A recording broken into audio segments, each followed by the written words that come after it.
12:30 పట్టబగలు మిట్ట మధ్యాహ్నం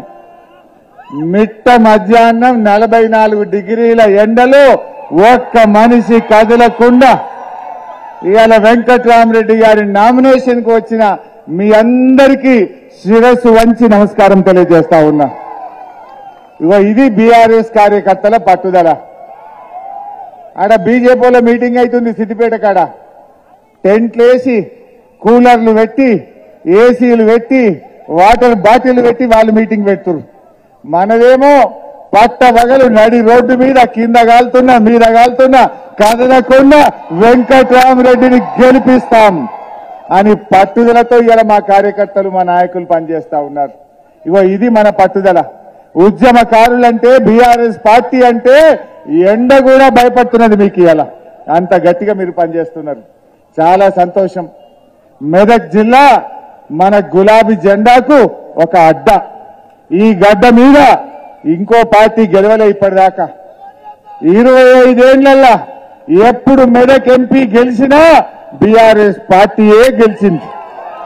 రేపు కూడా మెదక్లో గెలిచేది మళ్ళా బీఆర్ఎస్ పార్టీ, మన వెంకట్రామరెడ్డి. నిన్న ఆయన వచ్చిండు ముఖ్యమంత్రి రేవంత్ రెడ్డి. మెదక్ వచ్చి ఏం మాట్లాడిండు? ఇదే రామదాస్ చౌరస్తాలా 10 ఏళ్లలో కేసీఆర్ ఏం చేసిండు అన్నాడు. ఏం చేసిండు బిడ్డ లిల్లీపోట్? నువ్వు మెదక్ల నామినేషన్ ఎందుకు వచ్చిన వెంటనే అది కేసీఆర్ వల్ల అని మర్చిపోకు. కేసీఆర్ మెదక్ జిల్లా చేయకపోతే మెదక్ల నామినేషన్ ఉండునా? ఇవాళ పేరుకు మెదక్ జిల్లా, మెదక్ ఎంపీ పోయి వెనకట సంగారెడ్డిలో నామినేషన్ వేస్తుండే. కానీ కేసీఆర్ వచ్చినాక మెదక్ జిల్లా చేసిండు. ఈ జిల్లా ప్రజల ఆకాంక్ష నెరవేర్చిండు. గా జిల్లా అయింది కనుక, ఆయన కలెక్టరేట్ కట్టిండు కనుక నువ్వు నామినేషన్ వేసేందుకు మెదక్కు వచ్చినావు. అంటే నిన్ను మెదక్కు రప్పించిన ఘనత ఈ గులాబీ జెండాది. ఈ గులాబీ జెండాది. నువ్వు ఇందిరాగాంధీ చేసింది అంటున్నావు. అబద్దాలంట కూడా అతికేటట్టు ఉండాలి.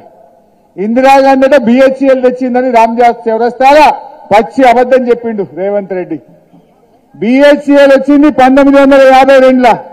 ఇందిరాగాంధీ ఎంపీ అయింది 1980లా. 30 ఏళ్ల తర్వాత అయింది. ఈయన అంటాడు ఇందిరాగాంధీ అట ఈడు ఎంపీ పోటీ చేసి బిహెచ్ఎల్ తెచ్చిందని అబద్దం ఆడతాడు. అరే ఆయనకి ఎవడో స్క్రిప్ట్ రైటర్ అయినా సరిగా లేడు. ఆ రాసిస్తానన్నా అకల్ మనకు తోడ ఇషారతో రహనా. నువ్వు చదువుకోవా కనీసం? ఏది పట్టి అది మాట్లాడితే నవ్వుల పాలు కావా? ఇజ్జత్ మానం